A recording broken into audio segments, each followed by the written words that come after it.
శృతి మించిలా నన్ను మై మరపించగలా తడబడి తల వంచిలా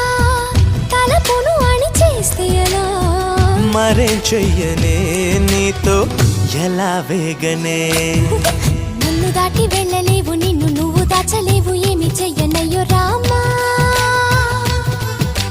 ఉన్న మాట చెప్ప నీవు ఊరుకుంటే ఒప్పుకోవు ఇంకెలాగే సత్యభామా అనుకున్నా తప్పు కదా మో మాట ముప్పు కదా